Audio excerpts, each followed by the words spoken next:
ಇವತ್ತು ನಮ್ಮ ಚಾನಲ್ನಲ್ಲಿ ಕ್ಯಾಪಿಟಲ್ ಗೇನ್ ಅಂದರೆ ಏನು ಮತ್ತು ಇದರಲ್ಲಿ ಎಷ್ಟು ಟೈಪ್ಸ್ ಇದೆ ಅಂತ ನೋಡ್ತಾ ಹೋಗೋಣ.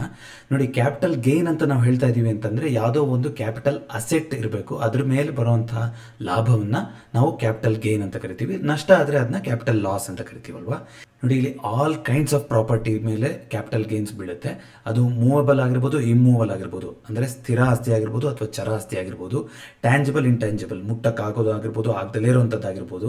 ಅಂದರೆ ಇವಾಗ ಪೇಟೆಂಟ್ಸು, ಕಾಪಿರೈಟು ಅದೆಲ್ಲ ಬರುತ್ತಲ್ವ, ಅದು ನಿಮ್ಮ ಒಂದು ಆಸ್ತಿನೇ. ಅಂಥದ್ದು ಇಂಟ್ಯಾಂಜಿಬಲ್ ಅಸೆಟ್ಸ್ ಅಂತ ಕರೆಸ್ಕೊಂತಾರೆ. ಅದೇ ರೀತಿ ಫಿಕ್ಸ್ಡ್ ಮತ್ತು ಸರ್ಕ್ಯುಲೇಟಿಂಗ್.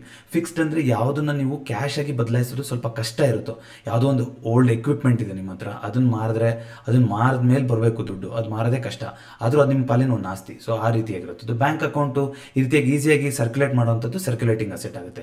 ಈ ರೀತಿ ಯಾವುದೇ ಥರದ ಪ್ರಾಪರ್ಟಿ ಇರಲಿ ನಿಮಗೆ, ಅದರ ಮೇಲೆ ನಿಮಗೆ ಬರುವಂಥ ಲಾಭ ಏನಿರುತ್ತೆ, ನೀವು ಕೊಂಡ್ಕೊಳ್ಳೋದು ಯಾವುದೋ ಒಂದು ಪ್ರೈಸಿಗೆ ಕೊಂಡ್ಕೊಂಡಿರ್ತೀರ, ಮಾರ್ಬೇಕಾದ್ರೆ ಇನ್ನೇನೋ ಒಂದು ಹೆಚ್ಚಿನ ಪ್ರೈಸಿಗೆ ಮಾರ್ತೀರಾ, ಆಗ ಆ ಲಾಭ ಬಂತಲ್ಲ ಅದನ್ನು ನಾವು ಕ್ಯಾಪಿಟಲ್ ಗೇನ್ ಅಂತ ಕರೆಯುವಂಥದ್ದು.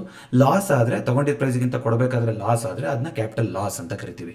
ನೋಡಿ, ಕ್ಯಾಪಿಟಲ್ ಗೇನ್ಸ್ ಆ್ಯಂಡ್ ಲಾಸ್ ಅಂದರೆ ನಿಮಗೆ ಆಲ್ರೆಡಿ ಗೊತ್ತಾಗಿದೆ. ಇದರಲ್ಲಿ ಪ್ರಾಪರ್ಟಿ ಬರುತ್ತೆ, ಅಂದರೆ ಲ್ಯಾಂಡ್ ಆಗಿರ್ಬೋದು ಅಥವಾ ನಿಮ್ಮ ಮನೆ ಆಗಿರ್ಬೋದು, ಗೋಲ್ಡ್ ಅಥವಾ ಬೇರೆ ಆ ಥರದ್ದು ಯಾವುದೇ ಜ್ಯುವೆಲರಿ ಆಗಿರ್ಬೋದು, ಮ್ಯೂಚುವಲ್ ಫಂಡ್ಸು, ಬಾಂಡ್ಸು, ಶೇರ್ಸು, ಇದು ಎಲ್ಲದರಿಂದನೂ ನೀವು ಮಾರಿದಾಗ ನಿಮಗೆ ಏನು ಬರುತ್ತೋ ಲಾಭ, ಅದನ್ನು ನಾವು ಕ್ಯಾಪಿಟಲ್ ಗೇನ್ಸ್ ಅಂತ ಕರಿತೀವಿ. ಲಾಸ್ ಆದರೆ ಸೇಮ್ ಕ್ಯಾಪಿಟಲ್ ಲಾಸ್ ಅಂತ ಕರಿತೀವಿ. ಹಾಗಾದರೆ ಈ ಕ್ಯಾಪಿಟಲ್ ಗೇನಿಗೆ ಟ್ಯಾಕ್ಸ್ ಯಾವ ರೀತಿ ಬೀಳುತ್ತೆ ಅಂತಂದರೆ, ನೀವು ಯಾವ ಅಸೆಟ್ಟಲ್ಲಿ ನೀವು ಇನ್ವೆಸ್ಟ್ ಮಾಡಿ ಅದನ್ನು ಸೆಲ್ ಮಾಡಿದ್ದೀರಾ ಮತ್ತು ಎಷ್ಟು ಕಾಲ ಅದನ್ನು ನೀವು ಹೋಲ್ಡ್ ಮಾಡಿದ್ರಿ ಅನ್ನೋದ್ರ ಮೇಲೆ ಕ್ಯಾಪಿಟಲ್ ಗೇನ್ಸ್ ಕ್ಯಾಲ್ಕುಲೇಟ್ ಆಗುತ್ತೆ. ಅಂದರೆ ಎಲ್ಲ ಕ್ಯಾಪಿಟಲ್ ಅಸೆಟ್ಸಿಗೂ ಒಂದೇ ತರಹದ ಕ್ಯಾಪಿಟಲ್ ಗೇನ್ ಕ್ಯಾಲ್ಕುಲೇಷನ್ ಇಲ್ಲ. ಅಸೆಟ್ ಟೈಪ್ ಮೇಲೆ ಮತ್ತು ನೀವು ಎಷ್ಟು ಪೀರಿಯಡ್ ಹೋಲ್ಡ್ ಮಾಡಿದಿರಾ ಅನ್ನೋದ್ರ ಮೇಲೆ ಈ ಕ್ಯಾಪಿಟಲ್ ಗೇನ್ ಲಾಸು ಚೇಂಜ್ ಆಗ್ತಾ ಇರುತ್ತೆ. ನಮ್ಮ ಇನ್ಕಮ್ ಟ್ಯಾಕ್ಸ್ ಡಿಪಾರ್ಟ್ಮೆಂಟ್ ಅವರು ಕೂಡ ಇದನ್ನು ಹಲವಾರು ಸಲ ಚೇಂಜ್ ಮಾಡ್ತಾನೆ ಇರ್ತಾರೆ, ಪರ್ಸೆಂಟೇಜ್ ಯಾವ ರೀತಿ, ಹೋಲ್ಡಿಂಗ್ ಪೀರಿಯಡ್ ಯಾವ ರೀತಿ ಅಂತ. ಮುಖ್ಯವಾಗಿ ಕ್ಯಾಪಿಟಲ್ ಗೇನ್ಸಲ್ಲಿರುವಂಥದ್ದು ಎರಡು ಕ್ಯಾಟಗರಿ. ಒಂದು ಶಾರ್ಟ್ ಟರ್ಮ್ ಕ್ಯಾಪಿಟಲ್ ಗೇನ್ ಅಂತ, ಇನ್ನೊಂದು ಲಾಂಗ್ ಟರ್ಮ್ ಕ್ಯಾಪಿಟಲ್ ಗೇನ್ ಅಂತ.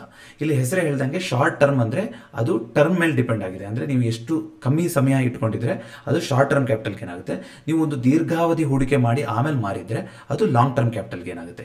ಇಲ್ಲಿ ಶಾರ್ಟ್ ಟರ್ಮ್ ಅಂದರೆ ಎಷ್ಟು, ಲಾಂಗ್ ಟರ್ಮ್ ಅಂದರೆ ಎಷ್ಟು ಅನ್ನೋದು ಎಗೇನ್ ಅಸೆಟ್ ಕ್ಲಾಸ್ಗಳ ಮೇಲೆ ಡಿಪೆಂಡ್ ಆಗುತ್ತೆ. ಕೆಲವೊಂದಕ್ಕೆ 1 ವರ್ಷ ಅಂತ ಇದ್ದರೆ ಅದು ಲಾಂಗ್ ಟರ್ಮ್ ಅಂತ ಕನ್ಸಿಡರ್ ಆಗುತ್ತೆ. ಕೆಲವೊಂದಕ್ಕೆ ನೀವು 3 ವರ್ಷ ಆದಮೇಲೆ ಮಾರಿದ್ರೆ ಮಾತ್ರ ಲಾಂಗ್ ಟರ್ಮ್ ಅಂತ ಕನ್ಸಿಡರ್ ಆಗುತ್ತೆ. ಈ ರೀತಿ ಇದೆ, ಅದನ್ನು ನಾನು ಡೀಟೇಲ್ ಆಗಿ ತೋರಿಸ್ತೀನಿ. ಆದರೆ ಇಲ್ಲಿ ಖುಷಿ ಆಗಬೇಕಾಗಿರೋದು ಇನ್ನೊಂದು, ನನಗೆ ಯಾವುದೋ ಒಂದು ತರದಲ್ಲಿ ಇನ್ಕಮ್ ಬರ್ತಾ ಇದೆ ಅಂತ ಯಾರು ಶಾರ್ಟ್ ಟರ್ಮ್ ಅಥವಾ ಲಾಂಗ್ ಟರ್ಮ್ ಕ್ಯಾಪಿಟಲ್ ಗೇನ್ ಪಡ್ಕೊತಿದಾರೋ ಅವ್ರು ಖುಷಿ ಪಡಬೇಕಾ, ಅಥವಾ ಇದರಿಂದನೂ ನಾವು ಟ್ಯಾಕ್ಸ್ ತಗೋಬಹುದು ಅಂತ IT ಡಿಪಾರ್ಟ್ಮೆಂಟ್ ಅವ್ರು ಖುಷಿ ಪಡಬೇಕಾ ಅಂತ ನೀವೇ ಕಮೆಂಟ್ ಮಾಡಿ ತಿಳಿಸಿ ನನಗೆ. ನೋಡಿ, ಕ್ಯಾಪಿಟಲ್ ಗೇನ್ ಮತ್ತು ಅದರ ಟ್ಯಾಕ್ಸು ಯಾವ ಅಸೆಟ್ ಕ್ಲಾಸಲ್ಲಿ ಇನ್ವೆಸ್ಟ್ ಮಾಡಿದ್ರಿ ಮತ್ತು ಎಷ್ಟು ಟೈಮ್ ತನಕ ಇನ್ವೆಸ್ಟ್ ಮಾಡಿ ಇಟ್ಕೊಂಡಿದ್ರಿ ಅನ್ನೋದ್ ಮೇಲೆ ಡಿಸೈಡ್ ಆಗುತ್ತೆ ಅಂತ ಹೇಳಿದೆ ಅಲ್ವಾ. ಮೊದಲನೇದಾಗಿ ನೋಡಿ, ಇಮ್ಮೂವಬಲ್ ಪ್ರಾಪರ್ಟಿ ಅಂತ ಇದೆ. ಇಮ್ಮೂವಬಲ್ ಅಂದರೆ ಒಂದು ಚಲಿಸಕ್ಕೆ ಆಗದೆ ಇರುವಂಥದ್ದು ಸ್ಥಿರ ಆಸ್ತಿ. ಇದು ನಿಮ್ಮ ಮನೆ ಆಗಿರ್ಬೋದು, ಪ್ಲಾಟ್ ಆಗಿರ್ಬೋದು, ಇದೆಲ್ಲದನ್ನು. ಇದರಲ್ಲಿ ನೀವು 2 ವರ್ಷಕ್ಕಿಂತ ಒಳಗಡೆ ನೀವು ತಗೊಂಡಿರ್ತೀರ. ಯಾವುದೋ ಒಂದು 2020 ಇಸ್ವಿಲಿ ತಗೊಂಡ್ರಿ, 2022 ಇಸ್ವಿ ಒಳಗೇನೆ ನೀವು ಮಾರಿದ್ರೆ, 2 ವರ್ಷದ ಒಳಗೇನೆ ಮಾರಿದ್ರೆ ನಿಮಗೆ ಅದು ಶಾರ್ಟ್ ಟರ್ಮ್ ಕ್ಯಾಪಿಟಲ್ ಗೇನ್ ಅಂತ ಕರೀತಾರೆ.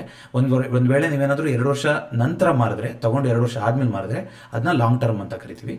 ಸೊ ಇದಕ್ಕೆ ಟ್ಯಾಕ್ಸು ಅದೇ ಥರನೇ ಅಪ್ಲೈ ಆಗುತ್ತೆ. ನೀವು ಶಾರ್ಟ್ ಟರ್ಮಲ್ಲಿ ಮಾರಿದ್ರೆ ಮನೆನ ಅಥವಾ ಪ್ಲಾಟ್, ಸೈಟ್ ಯಾವ್ದಾದ್ರು, ನಿಮಗೆ ಇನ್ಕಮ್ ಟ್ಯಾಕ್ಸ್ ಸ್ಲ್ಯಾಬ್ ನೀವು ಯಾವ್ದಿರ್ತೀರೋ ಅದ್ರ ಮೇಲೆ ನಿಮಗೆ ಟ್ಯಾಕ್ಸ್ ಬೀಳುತ್ತೆ. ಅಂದರೆ ನೀವು 20% ಟ್ಯಾಕ್ಸ್ ಲೇಬಲ್ ಇದ್ರೆ 20% ಕಟ್ಟಬೇಕು, 30% ಟ್ಯಾಕ್ಸ್ ಲೇಬಲ್ ಇದ್ರೆ ನೀವು 30% ಕಟ್ಟಬೇಕಾಗುತ್ತೆ. ಅದೇ ರೀತಿ ನೀವು 2 ವರ್ಷ ನಂತರ ಮಾರಿದ್ರೆ ನೀವು ಯಾವುದೋ ಒಂದು ಇಮ್ಮೂವಬಲ್ ಪ್ರಾಪರ್ಟಿನ, ಆಗ ನಿಮಗೆ ಲಾಂಗ್ ಟರ್ಮ್ ಕ್ಯಾಪಿಟಲ್ ಗೇನ್ ಅಂತ ಫಿಕ್ಸ್ ಆಗಿ 20.8% ಬೀಳುತ್ತೆ. ಇದೇನಿದು 0.8% ಅಂದರೆ ನೋಡಿ, 20% ನಮ್ಮ ಟ್ಯಾಕ್ಸ್ ಆದ್ರೂ ಕೂಡ ಅದಕ್ಕೆ ನಾವು ಹೆಲ್ತ್ ಆ್ಯಂಡ್ ಎಜುಕೇಷನ್ ಸೆಸ್ ಅಂತ ಸರ್ಚಾರ್ಜ್ ಅಂತ ಕಟ್ತೀವಿ. ಅದು 4% ಇರುತ್ತೆ. ಸೊ 20%ಗೆ 4% ಸರ್ಚಾರ್ಜ್ ಅಂದರೆ ಓವರ್ ಆಲ್ 100ಕ್ಕೆ 20.8% ಆಗುತ್ತೆ. ಅದು 20.8% ಅಂತ ಆಗುತ್ತೆ. ಇದ್ರ ಜೊತೆಗೆ ಇಂಡೆಕ್ಸೇಷನ್ ಅಂತ ಒಂದು ಪದ ನೋಡ್ತಾ ಇದ್ದೀರಾ ಇಲ್ಲಿ, ಇದು ತುಂಬಾ ಇಂಪಾರ್ಟೆಂಟು. ಇದನ್ನು ನಾನು ವಿಡಿಯೋ ಎಂಡಿಗೆ ಹೇಳ್ತೀನಿ, ನೋಡ್ತಾ ಇರಿ. ಇಂಡೆಕ್ಸೇಷನ್ ಅನ್ನೋದು ಎಷ್ಟು ಹೆಲ್ಪ್ ಆಗುತ್ತೆ ಅಂತ ನಿಮಗೆ ಗೊತ್ತಾಗುತ್ತೆ. ಸೊ ಇಮ್ಮೂವಬಲ್ ಪ್ರಾಪರ್ಟಿಗೆ, ಪ್ಲಾಟ್ ಆಗಿರಲಿ, ಹೌಸ್ ಆಗಿರಲಿ, ಯಾವ ಥರ ಟ್ಯಾಕ್ಸ್ ಬೀಳುತ್ತೆ ಅಂತ ನಿಮಗೆ ಗೊತ್ತಾಯಿತು. Next movable property. Movable property ಅಂದರೆ ಯಾವುದೋ ಒಂದು ಚರ ಆಸ್ತಿ. ನೀವು ಒಂದು ಕಡೆಯಿಂದ ಇನ್ನೊಂದು ಕಡೆ ತಗೊಂಡು ಹೋಗ್ಬೋದು. ನಿಮ್ಮ ಹತ್ರ ಗೋಲ್ಡ್ ಇದೆ, ಬೇರೆ ಯಾವುದೋ ಡೈಮಂಡ್ ಇದೆ, ಪ್ಲಾಟಿನಮ್ ಇದೆ, ಬೆಳ್ಳಿ ಇದೆ, ಈ ರೀತಿ ಯಾವುದೋ ಒಂದು ಜ್ಯುವೆಲರಿ ಇದೆ ಅಂತ ಅನ್ಕೊಳ್ಳೋಣ. ಅದಕ್ಕೆ ನೋಡಿ, ಶಾರ್ಟ್ ಟರ್ಮ್ ಅಂದರೆ 3 ವರ್ಷ ನಂತರ ನೀವು ಮಾರಿದ್ರೆ ಅವಾಗ ಮಾತ್ರ ಲಾಂಗ್ ಟರ್ಮ್ ಕ್ಯಾಪಿಟಲ್ ಗೇನ್. 3 ವರ್ಷದ ಒಳಗಡೆ ನೀವು ಯಾವಾಗಲೇ ಮಾರಿದ್ರು ಅದು ಶಾರ್ಟ್ ಟರ್ಮ್ ಕ್ಯಾಪಿಟಲ್ ಗೇನ್ ಆಗುತ್ತೆ. 3 ವರ್ಷ ನಂತರ ಮಾರಿದ್ರೆ ಲಾಂಗ್ ಟರ್ಮ್ ಕ್ಯಾಪಿಟಲ್ ಗೇನ್ ಆಗುತ್ತೆ. ಇಲ್ಲೂ ಕೂಡ ಶಾರ್ಟ್ ಟರ್ಮ್ ಕ್ಯಾಪಿಟಲ್ ಗೇನಿಗೆ ನಿಮಗೆ ಇನ್ಕಮ್ ಟ್ಯಾಕ್ಸ್ ಸ್ಲ್ಯಾಬ್ ರೇಟ್ ಯಾವುದೇ ರೀತಿ ಇರುತ್ತೋ, 20% ಇದ್ರೆ 20%, 30% ಟ್ಯಾಕ್ಸ್ ಲೇಬಲ್ ಇದ್ರೆ ನೀವು 30% ಬೀಳುತ್ತೆ. ಲಾಂಗ್ ಟರ್ಮಿಗೆ ಸೇಮ್ 20.8% ಬೀಳುತ್ತೆ. ಇಲ್ಲೂ ಕೂಡ ನಿಮಗೆ ಇಂಡೆಕ್ಸೇಷನ್ ಬೆನಿಫಿಟ್ಸ್ ಸಿಗುತ್ತೆ. ಅದೇ ರೀತಿ listed shares, national stock exchange ಆಗಿರ್ಬೋದು, ಬಾಂಬೆ ಸ್ಟಾಕ್ ಎಕ್ಸ್ಚೇಂಜ್ ಆಗಿರ್ಬೋದು, ಲಿಸ್ಟ್ ಆಗಿರುವಂಥ ಯಾವುದೋ ಒಂದು ಶೇರಲ್ಲಿ ನೀವು ಇನ್ವೆಸ್ಟ್ ಮಾಡಿದ್ರೆ, ಇಲ್ಲಿ ನೋಡಿ ಎಂಥ ಮ್ಯಾಜಿಕ್ ಇದೆ. ಕೇವಲ 1 ವರ್ಷ ನೀವು ಇಟ್ಕೊಂಡ್ರೆ ಸಾಕು. 1 ವರ್ಷದ ನಂತರ ನೀವು ಯಾವಾಗ ಮಾರಿದ್ರು ಅದು ಲಾಂಗ್ ಟರ್ಮ್ ಕ್ಯಾಪಿಟಲ್ ಗೇನ್ ಅಂತ ಆಗುತ್ತೆ. 1 ವರ್ಷದ ಒಳಗೇನೆ ನೀವೇನಾದರೂ ಮಾರಿದ್ರೆ ಮಾತ್ರ ಶಾರ್ಟ್ ಟರ್ಮ್ ಕ್ಯಾಪಿಟಲ್ ಗೇನ್ ಅಂತ ಆಗುತ್ತೆ. ನೋಡಿ, ಶಾರ್ಟ್ ಟರ್ಮ್ ಕ್ಯಾಪಿಟಲ್ ಗೇನ್ಗೆ ಇಲ್ಲಿ ಇನ್ಕಮ್ ಟ್ಯಾಕ್ಸ್ ಸ್ಲ್ಯಾಬ್ ರೇಟ್ ಮೇಲೆ ಬರಲ್ಲ, ಫಿಕ್ಸ್ ಆಗಿ 15% ಚಾರ್ಜ್ ಮಾಡ್ತಾರೆ ಶಾರ್ಟ್ ಟರ್ಮ್ ಕ್ಯಾಪಿಟಲ್ ಗೇನಿಗೆ. ನೀವು 30% ಟ್ಯಾಕ್ಸ್ ಸ್ಲ್ಯಾಬಲ್ಲಿ ಇರಿ, ಆದರೆ ನಿಮಗೆ 15% ಮಾತ್ರ ಬೀಳುವಂಥದ್ದು. ನೋಡಿ, ಇದೊಂದು one of the biggest advantages.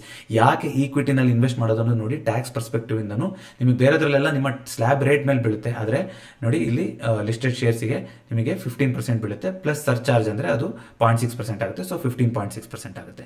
ಅದೇ ಏನಾದರೂ ನೀವು ಜಾಗರೂಕರಾಗಿ 1 ವರ್ಷದ ತನಕ ನೀವು ಹೋಲ್ಡ್ ಮಾಡಿ ಇಟ್ಕೊಂಡ್ರೆ, 1 ವರ್ಷಕ್ಕಿಂತ ಜಾಸ್ತಿ ಕಾಲ ನೀವು ಯಾವುದಾದ್ರು ಒಂದು ಸ್ಟಾಕಲ್ಲಿ ನೀವು ಹೂಡಿಕೆ ಮಾಡಿದ್ರಿ ಅಂದರೆ ನೀವು ಲಾಂಗ್ ಟರ್ಮಿಗೆ ಎಲಿಜಿಬಲ್ ಆಗಿರ್ತೀರಾ, ಲಾಂಗ್ ಟರ್ಮ್ ಕ್ಯಾಪಿಟಲ್ ಗೇನಿಗೆ. ನನ್ನ ಪ್ರಕಾರ ಲಾಂಗ್ ಟರ್ಮ್ ಅಂದರೆ 3 ವರ್ಷ ಇರಬೇಕು, ಯಾಕೆಂದರೆ ಅದು ನಿಮ್ಮ ಮಾರ್ಕೆಟ್ನ ಏರುಪೇರುಗಳನ್ನು ತಡೆಯೋಕ್ಕೆ. ಆದರೆ ಇನ್ಕಮ್ ಟ್ಯಾಕ್ಸ್ ಡಿಪಾರ್ಟ್ಮೆಂಟ್ಗೆ ನೀವು 1 ವರ್ಷಕ್ಕಿಂತ ಜಾಸ್ತಿ ಯಾವ್ದಾದ್ರು ಒಂದು ಸ್ಟಾಕನ್ನು ಹೋಲ್ಡ್ ಮಾಡ್ಕೊಂಡು ಇಟ್ಕೊಂಡಿದ್ದೀರಾ ಅಂದರೆ ಅದು ಲಾಂಗ್ ಟರ್ಮ್ ಅಂತಾನೆ ಆಗುತ್ತೆ. ಲಾಂಗ್ ಟರ್ಮ್ ಕ್ಯಾಪಿಟಲ್ ಗೇನು ನಿಮಗೆ ಅಪ್ ಟು 1 ಲಕ್ಷದ ತನಕ ನಿಮಗೆ ಯಾವುದೇ ರೀತಿಯಾದಂಥ ಟ್ಯಾಕ್ಸ್ ಬೀಳಲ್ಲ, ನಾನ್ ಟ್ಯಾಕ್ಸಬಲ್.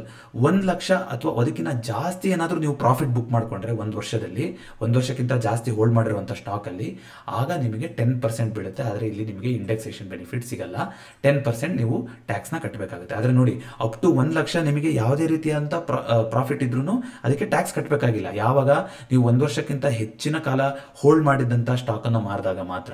ಅದಕ್ಕೆ ನೋಡಿ, ಲಾಂಗ್ ಟರ್ಮ್ ಅಂದರೆ ಎಷ್ಟೆಷ್ಟು ಥರದಲ್ಲಿ ಬೆನಿಫಿಟ್ಸ್ ಇದೆ ಅಂತ ಗೊತ್ತಾಗ್ತಾ ಇದೆ ನಿಮಗೆ. ಅದೇ ರೀತಿ ELSS ಅಂತ ಬರುತ್ತೆ, equity link saving scheme mutual funds. ಅದು ನಾವು ಮ್ಯೂಚುವಲ್ ಫಂಡ್ ಸೀರೀಸಲ್ಲಿ ಮಾತಾಡಬೇಕಾದ್ರೆ ಇದ್ರ ಬಗ್ಗೆ ಹೇಳ್ತೀನಿ.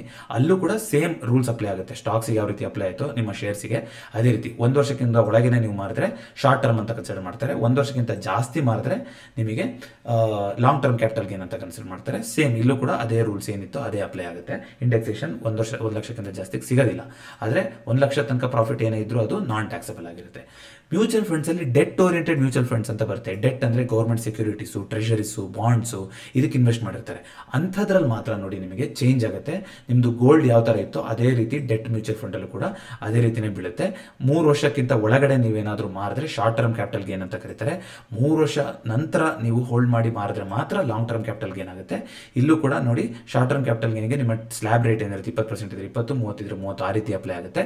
ಲಾಂಗ್ ಟರ್ಮಲ್ಲಿ ನಿಮಗೆ 20.8%, ಬಟ್ ಇಂಡೆಕ್ಸೇಷನ್ ಬೆನಿಫಿಟ್ ಸಿಗುತ್ತೆ. ಆದ್ರೂ ಇದು FD ಗಳಿಗಿಂತ ವಾಸಿ, ಯಾಕೆಂದರೆ ಡೆಟ್ ಮ್ಯೂಚುವಲ್ ಫಂಡ್ಸಲ್ಲಿ ಸಾಮಾನ್ಯವಾಗಿ ಪ್ರಾಫಿಟ್ನ ಡಿವಿಡೆಂಡ್ ಮೂಲಕ ಕೊಡ್ತಾರೆ. ಹಾಗಾಗಿ ಅದು ಡಿವಿಡೆಂಡ್ ನಮ್ಮ ಕೈಲೇ ಇರುತ್ತೆ. ಅಂದರೆ it is taxable at the assessee, ಯಾರು ಇರ್ತಾರೋ ಅವರು ತೋರಿಸ್ಬಿಟ್ಟು ಇನ್ಕಮ್ ಫ್ರಮ್ ಅದರ್ ಸೋರ್ಸಸ್ ಅಂತ ಮಾಡಬೇಕು. ಡೈರೆಕ್ಟ್ TDS ಕಟ್ ಆಗಲ್ಲ. ಆದರೆ ಬ್ಯಾಂಕಲ್ಲಿ ನಿಮಗೆ ಏನಾಗುತ್ತೆ, 10,000 ಅಂತ ಅಷ್ಟೇ ಇತ್ತು. 10,000ಕ್ಕಿಂತ ಜಾಸ್ತಿ ಪ್ರಾಫಿಟ್ ಬಂದರೆ ನಿಮಗೆ TDS ಕಟ್ ಆಗ್ತಿತ್ತು.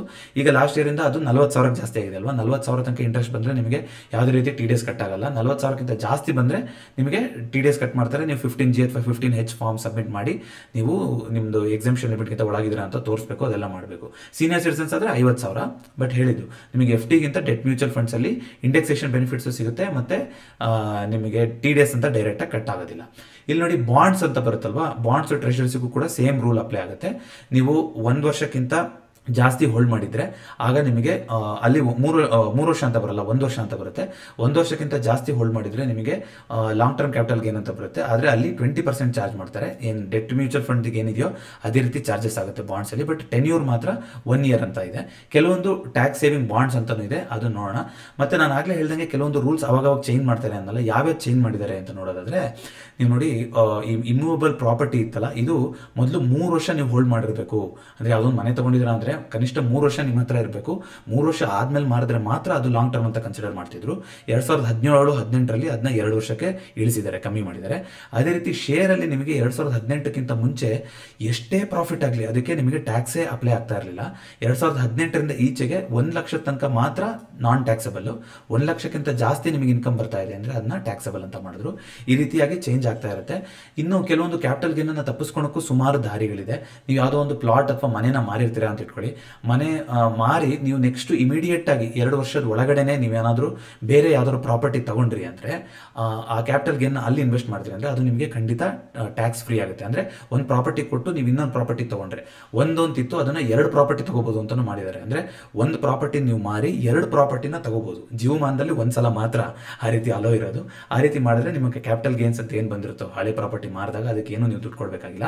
ಒಂದು ವೇಳೆ ನೀವು ಹೊಸ ಕನ್ಸ್ಟ್ರಕ್ಷನ್ ಮಾಡ್ತೀರಾ ಅಂತಂದ್ರೂ 3 ವರ್ಷದ ಒಳಗಡೆ ಒಳಗಡೆ ಯಾವುದೋ ಒಂದು ಹಳೆ ಪ್ರಾಪರ್ಟಿನ ಮಾರಿ 3 ವರ್ಷದ ಒಳಗಡೆ ಹೊಸ ಮನೆನ ಕನ್ಸ್ಟ್ರಕ್ಷನ್ ಮಾಡ್ತೀರಾ ಅಂತಂದರೆ ಆಗಾಗಲೂ ಕೂಡ ನಿಮ್ಗೆ ಕ್ಯಾಪಿಟಲ್ ಗೇನು ಫುಲ್ಲು ನಿಲ್ಲಾಗುತ್ತೆ. ಅದಲ್ಲದೆ ನಂಗೆ ಮನೆ ಕಟ್ಟಕ್ಕೆ ಇಷ್ಟ ಇಲ್ಲ, ಬೇರೆ ಪ್ರಾಪರ್ಟಿ ಇಷ್ಟ ಇಲ್ಲ ಅಂತಂದರೆ ಕ್ಯಾಪಿಟಲ್ ಗೇನ್ ಸೇವಿಂಗ್ ಸ್ಕೀಮ್ಸ್ ಅಂತ ಇರುತ್ತೆ ನಿಮ್ಮ ಬ್ಯಾಂಕ್ಗಳಲ್ಲಿ ಹೋಗಿ ಕೇಳಿದ್ರೆ. ಅದೇ ರೀತಿ ಬಾಂಡ್ಸು ಬರುತ್ತೆ, ಟ್ಯಾಕ್ಸ್ ಸೇವಿಂಗ್ ಬಾಂಡ್ಸ್ ಅಂತ, ಅಲ್ಲೆಲ್ಲ ಇನ್ವೆಸ್ಟ್ ಮಾಡ್ಬೋದು ನೀವು. ಆವಾಗಲೂ ನೀವು ಕ್ಯಾಪಿಟಲ್ ಗೇನ್ಸ್ನ ಹೊರೆನ ಕಮ್ಮಿ ಮಾಡ್ಕೋಬೋದು. ಎಲ್ಲಿ ಹೌಸಿಂಗ್ ಪ್ರಾಪರ್ಟಿನಲ್ಲಿ. ಇದು ಯಾವಾಗ ಅಪ್ಲೈ ಆಗೋದು, ನಿಮಗೆ 2 ಕೋಟಿಗಿಂತ ಒಳಗಡೆ ಲಾಭ ಆಗ್ತಾ ಇದೆ ಅಂದರೆ ಮಾತ್ರ. ನಿಮ್ಮ ಲಾಭ ಯಾವುದೋ ಒಂದು ಪ್ರಾಪರ್ಟಿ ಮಾರಿದಾಗ 2 ಕೋಟಿಗಿಂತ ಒಳಗಡೆ ಬರ್ತಾ ಇದೆ ಅಂದರೆ ಈ ಬೆನಿಫಿಟ್ ಸಿಗುತ್ತೆ ನಿಮಗೆ. 2 ಕೋಟಿಗಿಂತ ಹೆಚ್ಚಿಗೆ ಇದೆ ಅಂತಂದರೆ ಇದು ಬರೋದಿಲ್ಲ. ನೋಡಿ, ಹಿಂದಿನ ಸ್ಲೈಡಲ್ಲಿ ಸುಮಾರು ಇಂಡೆಕ್ಸೇಷನ್ ಅಂತ ನಾವು ನೋಡಿದ್ವಿ. ಇಂಡೆಕ್ಸೇಷನ್ ಅಂದರೆ ಏನು ಅಂದರೆ ಇನ್ಫ್ಲೇಷನ್ ಅಂದರೆ ಏನಾಗುತ್ತೆ ಅಂತ ನೋಡ್ಕೋಬೇಕಾಗುತ್ತೆ. ಫಸ್ಟು ನೋಡಿ, 5 ರೂಪಾಯಿಗೆ ನಮಗೆ ಒಂದು ಕಾಫಿ ಸಿಗ್ತಾ ಇತ್ತು ಒಂದು 10 ವರ್ಷದಿಂದ. ಈಗ ಯಾವುದೇ ಹೋಟ್ಲಿಗೆ ಹೋಗಿ ಕೇಳಿ 5 ರೂಪಾಯಿಗೆ ನಿಮ್ಗೆ ಯಾರಾದ್ರು ಕಾಫಿ ಕೊಡ್ತಾರಾ? ಇಲ್ಲ. 10, 15, 20 ರೂಪಾಯಿ ಆಗಿದೆ. ಯಾಕೆ ಹೀಗಾಯಿತು? ಇದು ವರ್ಷ ಬಂದಂಗೂ ಬೆಲೆಗಳು ಜಾಸ್ತಿ ಇತ್ತು. ಹಾಲಿನ ಬೆಲೆ, ಸಕ್ಕರೆ ಬೆಲೆ, ಕಾಫಿ, ಟೀ ಪುಡಿ ಬೆಲೆ ಇದೆಲ್ಲ ಜಾಸ್ತಿ ಆದಾಗ ಅದರ ಬೆಲೆಗಳು, ಮೇನ್ ಒರಿಜಿನಲ್ ಪ್ರಾಡಕ್ಟ್ ಏನಿರುತ್ತೋ ಅದರದ್ದು ಬೆಲೆ ಕೂಡ ಜಾಸ್ತಿ ಆಗುತ್ತೆ. ಹಾಗಾಗಿ ಅದನ್ನ ನಾವು ಹಣದುಬ್ಬರ, ಇನ್ಫ್ಲೇಷನ್ ಅಂತ ಕರಿತೀವಿ. ಇದು ವರ್ಷದಿಂದ ವರ್ಷಕ್ಕೆ ಜಾಸ್ತಿ ಆಗ್ತಾನೆ ಹೋಗ್ತಾ ಇರುತ್ತೆ. ಹಾಗಾಗಿ ಈಕ್ವಿಟಿನಲ್ಲಿ ಯಾಕೆ ನಾವು ಹೂಡಿಕೆ ಮಾಡಬೇಕು ಅನ್ನೋದಕ್ಕೆ ನಾನು ಯಾವಾಗಲೂ ಹೇಳ್ತಾ ಇರ್ತೀನಲ್ಲ, ಹಣದುಬ್ಬರನೇ ನಮ್ಮ ದೊಡ್ಡ ಶತ್ರು. ನಮಗೆ ಸಂಬಳ ಬರ್ತಾ ಇಲ್ಲ ಅಥವಾ ಬೇರೆ ಏನೋ ಆಗ್ತಿಲ್ಲ ಅನ್ನೋದು, ಈ ಪ್ರತಿ ವರ್ಷ ನಮಗೆ ಗೊತ್ತಾಗ್ದಲೇ ಇರೋಂಗೆ ಜಾಸ್ತಿ ಆಗ್ತಾನೇ ಇರುತ್ತಲ್ವ, ಅದೇ ನಮ್ಮ ದೊಡ್ಡ ಶತ್ರು. ಇದನ್ನ ನಾವು ಹೊಡೆದೋಡಿಸ್ಬೇಕು ಅಂತಂದ್ರೆ ಬೀಟ್ ಮಾಡುವಂಥ ಒಂದು ಇನ್ವೆಸ್ಟ್ಮೆಂಟ್ ನಾವು ಮಾಡಿರಬೇಕು. ಅದು ಈಕ್ವಿಟಿನಲ್ಲಿ ಮಾತ್ರ ಸಾಧ್ಯ ಆಗುವಂಥದ್ದು. ಬ್ಯಾಂಕಲ್ಲಿ ನೀವು ಈಗ ಒಂದು 5%, 6% ಕೊಡ್ತಾರೆ ಅಂತ ನೀವು ಇಟ್ಟಿರ್ಬೋದು. ಅದು ಮೆಚೂರಿ ಆಗೋದು ಬಂದಾಗ ಈ ಇನ್ಫ್ಲೇಷನ್ ಏನಿರುತ್ತೋ ಅದಕ್ಕೆ ಈಕ್ವಲ್ ಆಗಿ ಹೋಗ್ಬಿಡುತ್ತೆ. ಅದರಿಂದ ಹೆಚ್ಚಿನ ರಿಟರ್ನ್ ನಿಮಗೇನು ಕೊಡೋದಿಲ್ಲ. ಅದರಿಂದ ಅದು ನೀವು ನಿಲ್ಲಾಗಿ ಹೋಗುತ್ತೆ. ಅದು ಇನ್ವೆಸ್ಟ್ಮೆಂಟ್ ನಿಮಗೇನು ಲಾಭ ಅಂತ ಕೊಡೋದಿಲ್ಲ. ಹಾಗಾಗಿ ಈಕ್ವಿಟಿನಲ್ಲಿ ನೀವು ಹೂಡಿಕೆ ಮಾಡಿದ್ರೆ ಸರಿಸುಮಾರು 12ರಿಂದ 15% ಪ್ರತಿಯೊಬ್ಬರು ನೀವು ಎಕ್ಸ್ಪೆಕ್ಟ್ ಮಾಡ್ಬೋದು ಅಂತ ನಾನು ಹೇಳ್ತೀನಿ. ಯಾಕೆಂತಂದರೆ ನೀವು ಒಂದು ಒಳ್ಳೆ ಮ್ಯೂಚುವಲ್ ಫಂಡ್ ಆಗಿರ್ಬೋದು ಅಥವಾ ಒಳ್ಳೆ ಸ್ಟಾಕಲ್ಲಿ ಆಗಿರ್ಬೋದು 12ರಿಂದ 15% ನೀವು ದೀರ್ಘಾವಧಿ ಅಂದರೆ 3 ವರ್ಷಕ್ಕಿಂತ ಜಾಸ್ತಿ ನೀವು ಇನ್ವೆಸ್ಟ್ ಮಾಡಿದ್ರೆ ಖಂಡಿತ ನೀವು ಎಕ್ಸ್ಪೆಕ್ಟ್ ಮಾಡ್ಬೋದು. ಇದು ದೊಡ್ಡ ಏನು ಎಕ್ಸ್ಪೆಕ್ಟೇಷನ್ ಆಗೋದಿಲ್ಲ. ಈ ಇಂಡೆಕ್ಸೇಷನ್ ಅಂದರೆ ಏನು ಅಂತಂದರೆ, ಈ ಇನ್ಫ್ಲೇಷನ್ ಜಾಸ್ತಿ ಆಯ್ತಲ್ಲ, ಆಗ ಅದ್ರ ತಕ್ಕಂಗೆ ನಮ್ಮ ಇನ್ವೆಸ್ಟ್ಮೆಂಟ್ ಅಂದರೆ ನಮ್ಮ ಪರ್ಚೇಸಿಂಗ್ ಪವರ್ ಕಮ್ಮಿ ಆಗುತ್ತಲ್ವಾ. ಇನ್ಫ್ಲೇಷನ್ ಅಂದರೆ ಪರ್ಚೇಸಿಂಗ್ ಪವರ್ನ ಕಮ್ಮಿ ಮಾಡುತ್ತೆ. ಅಂದರೆ ನೀವು 100 ರೂಪಾಯಿಗೆ ಯಾವುದೋ ಒಂದು ವಸ್ತು ತೊಗೊತಾ ಇದ್ದೀರಾ ಅಂತಂದರೆ ಒಂದು 5 ವರ್ಷ ಬಿಟ್ಟರೆ ಆ ವಸ್ತುಗೆ 120 ರೂಪಾಯಿ ಕೊಡಬೇಕಾಗಿರುತ್ತೆ. ಅಂದರೆ ನೀವು ಮೊದಲು 100 ರೂಪಾಯಿಗೆ ಎಷ್ಟು ಐಟಮ್ ಬರ್ತಾ ಇತ್ತೋ ಅದಕ್ಕೆ ಈಗ 120 ಕೊಡಬೇಕಾಯಿತು. ಅಂದರೆ ನಿಮ್ಮ ಪರ್ಚೇಸಿಂಗ್ ಪವರ್ ಏನಿತ್ತು ಅದು ಕಮ್ಮಿ ಆಯಿತು. ಇಂಡೆಕ್ಸೇಷನ್ ಅಂದ್ರೂ ಅದೇ ಥರನೇ. ಈಗ ನೀವು ಯಾವುದೋ ಒಂದು ಸೈಟನ್ನು ತೊಗೊಂಡಿರ್ತೀರಾ ಅಂತ ಇಟ್ಕೊಳ್ಳಿ. ನೋಡಿ, ಇಂಡೆಕ್ಸೇಷನ್ ಅಂದ್ರೆ ಎಲ್ಲದಕ್ಕೂ ಅಪ್ಲೈ ಆಗಲ್ಲ. ನಾವು ಹಿಂದಿನ ಸ್ಲೈಡಲ್ಲಿ ನೋಡ್ಕೊಂಬಂದಿವಲ್ವಾ, ಆ ಪ್ರಾಪರ್ಟಿ, ಆ ಅಸೆಟ್ಗಳಿಗೆ ಮಾತ್ರ ಅಪ್ಲೈ ಆಗುವಂಥದ್ದು. ಸೊ ನಾನಿಲ್ಲಿ ಒಂದು ಪ್ರಾಪರ್ಟಿ ಎಕ್ಸಾಂಪಲ್ ತೊಗೊತೀನಿ.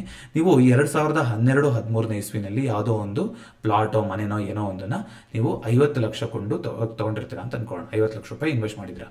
ಈಗ 2022-23ರಲ್ಲಿ ಅದನ್ನು ನೀವು ಮಾರಬೇಕು ಅಂತ ಹೋಗ್ತಾ ಇದ್ದೀರಾ. ಅದರ ಬೆಲೆ ನಿಮಗೆ ಇವಾಗ 1.5 ಕೋಟಿ ಆಗಿದೆ. ನೀವು 50 ಲಕ್ಷ ರೂಪಾಯಿ ತೊಗೊಂಡಿದ್ರಿ, ಈಗ ಅದರ ಬೆಲೆ 1.5 ಕೋಟಿ ಆಗಿದೆ. ಎಷ್ಟು ವರ್ಷ ಆಯಿತು? 10 ವರ್ಷ ಆಯಿತು. ಈಗ ನಿಮ್ಮ ಡೈರೆಕ್ಟಾಗಿ ನಿಮಗೆ ಲಾಭ ಅಂತ ನಾನೇನು ಹೇಳಿದೆ, ಕ್ಯಾಪಿಟಲ್ ಗೇನ್ ಅಂದರೆ ಲಾಭ ಆಗಿರಬೇಕು. ತೊಗೊಂಡಿರೋದಕ್ಕೂ ಪರ್ಚೇಸಿಗೂ ಸೆಲ್ಲಿಗೂ ಮಧ್ಯದಲ್ಲಿ ಏನಿರುತ್ತೋ ಡಿಫ್ರೆನ್ಸು, ಅದನ್ನ ಕ್ಯಾಪಿಟಲ್ ಗೇನ್ ಅಂತ ಕರೆದ್ವಿ ಅಲ್ವಾ. ಇವೆರಡರ ಮಧ್ಯೆ ಎಷ್ಟಿದೆ ಡಿಫ್ರೆನ್ಸು? 1.5 ಕೋಟಿ 50 ಲಕ್ಷ ಅಂತಂದರೆ 1 ಕೋಟಿ ಲಾಭ ಅಂತ ಆಯಿತು. ನೀವು ಕೊಟ್ಟಿದ್ದು 50 ಲಕ್ಷ, ಈಗ 1.5 ಕೋಟಿ ಬರ್ತಾ ಇದೆ ಸೆಲ್ ಮಾಡಿದ್ಮೇಲೆ, ಅಂದರೆ 1 ಕೋಟಿ ನಿಮ್ಮ ಗೇನ್ ಅಂತ ಆಯ್ತಲ್ವಾ. 1 ಕೋಟಿಗೂ ನಾನು ಕಟ್ಟಬೇಕಾ? ಹಾಗಾದರೆ 20.8% ನೀನು ಹೇಳಿದೆಯಲ್ಲ ಅದನ್ನ ಲಾಂಗ್ ಟರ್ಮ್ ಅಂತ, ಅದನ್ನು ಕಟ್ಟಬೇಕಾ ಅಂತಂದರೆ ನೋಡಿ, ಖಂಡಿತ ಇಲ್ಲ. ಇಲ್ಲೇ ನಿಮಗೆ ಇಂಡೆಕ್ಸೇಷನ್ ಅಂತ ಹೆಲ್ಪ್ ಆಗೋದು. ಈಗೇನು ಟೇಬಲ್ ನೋಡ್ತಾ ಇದ್ದೀರಾ, ಇದು ಇನ್ಕಮ್ ಟ್ಯಾಕ್ಸ್ ಡಿಪಾರ್ಟ್ಮೆಂಟಿಂದ ಸಿಗುತ್ತೆ. ನಾನು ಡಿಸ್ಕ್ರಿಪ್ಷನ್ ಕೂಡ ಹಾಕ್ತೀನಿ ಬೇಕಾದರೆ. ಕಾಸ್ಟ್ ಇನ್ಫ್ಲೇಷನ್ ಇಂಡೆಕ್ಸ್ ಅಂತ ಪ್ರತಿ ವರ್ಷ ಇವರು ರಿಲೀಸ್ ಮಾಡ್ತಾರೆ. ಅಂದರೆ ಇನ್ಫ್ಲೇಷನ್ ಯಾವ ರೀತಿ ಚೇಂಜ್ ಆಗ್ತಾ ಇದೆ ವರ್ಷದಿಂದ ವರ್ಷಕ್ಕೆ ಅಂತ. ಸೊ ನೀವು ಲಾಂಗ್ ಟರ್ಮ್ ಕ್ಯಾಪಿಟಲ್ ಗೇನ್ನ ಕಂಡುಹಿಡಬೇಕಾದ್ರೆ ನಿಮಗೆ ಇಂಡೆಕ್ಸೇಷನ್ ಬೆನಿಫಿಟ್ ಸಿಗ್ತಾ ಇದೆ ಅಂದರೆ ನೀವೊಂದು ಸಪರೇಟ್ ಫಾರ್ಮುಲಾನ ಯೂಸ್ ಮಾಡಬೇಕಾಗುತ್ತೆ. ಅದೇನು ಅಂದರೆ, ನೀವು ಕ್ಯಾಪಿಟಲ್ ಗೇನ್ ಕಂಡುಹಿಡಬೇಕಾದ್ರೆ ನೀವು ಪರ್ಚೇಸಿಂಗ್ ವ್ಯಾಲ್ಯೂ ಎಷ್ಟು ಕೊಟ್ಟಿದ್ರಿ ಅದನ್ನು ನೀವು ಈ CCI ಅಂತ ಏನಿದೆ, ಕಾಸ್ಟ್ ಇನ್ಫ್ಲೇಷನ್ ಇಂಡೆಕ್ಸ್ ಅಂತ ಏನಿದೆ, ಇದು ಯಾವಾಗ ನೀವು ಸೆಲ್ ಮಾಡಬೇಕಾದ್ರೆ ಎಷ್ಟಿದೆ ಡಿವೈಡೆಡ್ ಬೈ ನೀವು ತಗೋಬೇಕಾದ್ರೆ ಎಷ್ಟಿತ್ತು ಅದನ್ನು ನೀವು ಕ್ಯಾಲ್ಕುಲೇಟ್ ಮಾಡಿಕೊಂಡ್ರೆ ನಿಮಗೇನು ಮೊತ್ತ ಬರುತ್ತೋ ಇದಕ್ಕೆ ನೀವು ಅಪ್ಲೈ ಮಾಡಿಕೊಂಡ್ರೆ ಸಾಕು.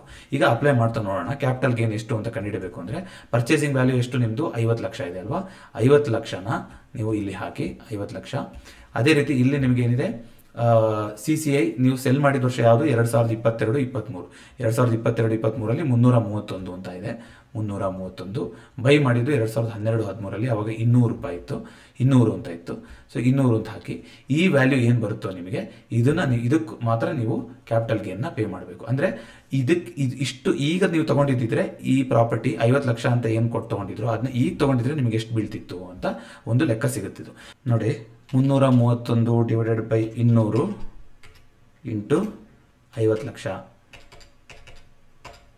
ಅಂತ ಮಾಡಿದ್ರೆ 82,75,000 ರೂಪಾಯಿ ಅಂತ ಬಂತು. ಅಂದರೆ ಈ ದಿನ 2022-23ರಲ್ಲಿ ಈ 50 ಲಕ್ಷ ಪ್ರಾಪರ್ಟಿ ತೊಗೊಳಕ್ಕೆ ನಿಮಗೆ ಎಷ್ಟು ಖರ್ಚಾಗ್ತಾ ಇತ್ತು? 82,75,000 ಖರ್ಚಾಗ್ತಾ ಇತ್ತು. ಹಾಗಾಗಿ ನೀವು ಇದನ್ನು 1.5 ಕೋಟಿನಲ್ಲಿ ಕಳಿಬೇಕು. ಅಂದರೆ ನೀವೇನು ಸೆಲ್ ಮಾಡಿದಿರೋ, ಅಂದರೆ ಈಗಿನ ಬೆಲೆಗೆ ಇವತ್ತು ನಾನು ತೊಗೊಂಡಿದ್ರೆ ಪ್ರಾಪರ್ಟಿ ಎಷ್ಟಾಗ್ತಿತ್ತು ಅಂತ ಕಂಡುಹಿಡಬೇಕು ಫಸ್ಟು. ಆಗ ಏನು ಬರುತ್ತೋ ಅದನ್ನು ನಿಮ್ಮ ಸೆಲ್ ವ್ಯಾಲ್ಯೂಯಿಂದ ಮೈನಸ್ ಮಾಡಬೇಕು. 50 ಲಕ್ಷಕ್ಕೆ ನೀವು ತೊಗೊಂಡಿದ್ದು ನಿಜ, ಆದರೆ ಇವತ್ತು ಅದನ್ನು ತೊಗೊಳಕ್ಕೆ ಹೋಗಿದ್ದಿದ್ರೆ 82,75,000 ರೂಪಾಯಿ ಖರ್ಚಾಗ್ತಾ ಇತ್ತಲ್ವ. ಅದೇ ನಾನು ಆವಾಗಲೇ ಹೇಳ್ದಂಗೆ 100 ರೂಪಾಯಿಗೆ ಸಿಗ್ತಾ ಇತ್ತು, ಈಗ ತೊಗೊಳಕ್ಕೆ ಹೋದರೆ 120 ರೂಪಾಯಿ ಆಗುತ್ತೆ ಅಂತ. ಸೊ ನೀವು ಕ್ಯಾಪಿಟಲ್ ಗೇನ್ ಕಂಡುಹಿಡಬೇಕಾದ್ರೂ ಇಂಡೆಕ್ಸೇಷನ್ ಬೆನಿಫಿಟ್ಸ್ ಇದ್ದರೆ ನಿಮಗೆ ಈ ಒಂದು ಲಾಭ ಸಿಗುತ್ತೆ. ಸೊ ನೀವು 1.5 ಕೋಟಿ ಮೈನಸ್ 50 ಲಕ್ಷ ಮಾಡೋದ್ರ ಬದಲು 1.5 ಕೋಟಿ ಮೈನಸ್ 82,75,000 ಮಾಡಿದ್ರೆ ಸಾಕು. ಆಗ ನಿಮಗೆ 67,25,000 ಬರುತ್ತೆ. ಆ 67,25,000ಕ್ಕೆ 20.8% ಕಟ್ಟಿದ್ರೆ ಸಾಕು, 1 ಕೋಟಿಗಲ್ಲ. ಇದು ಇಂಡೆಕ್ಸೇಷನ್ ಅನ್ನ ಬೆನಿಫಿಟ್ಟು. ಇದು ಎಲ್ಲ ಅಸೆಟ್ ಕ್ಲಾಸಿಗೂ ಅಪ್ಲೈ ಆಗಲ್ಲ. ನಾನು ಆಗಲೇ ಏನು ತೋರಿಸಿದೆ ಅದಕ್ಕೆ ಮಾತ್ರ ಆಗುತ್ತೆ.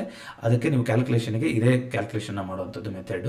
ಸೊ ಇಲ್ಲಿ ನೀವು ಏನು ಬರುತ್ತೋ ಇದು ಕ್ಯಾಪಿಟಲ್ ಗೇನ್ ಅಂತ ನಾನು ತೋರಿಸ್ತೆ. ಇದು ಕ್ಯಾಪಿಟಲ್ ಗೇನ್ ಅಲ್ಲ, ಕ್ಯಾಪಿಟಲ್ ಗೇನಿಗೆ ಕನ್ಸಿಡರ್ ಮಾಡಬೇಕಾಗಿರುವಂಥ ಪರ್ಚೇಸ್ ವ್ಯಾಲ್ಯೂ ಬರುತ್ತೆ ಇದು. ಸೊ ಅದನ್ನು ನೀವು ಸೆಲ್ ವ್ಯಾಲ್ಯೂನಲ್ಲಿ ಕಳಿಬೇಕು.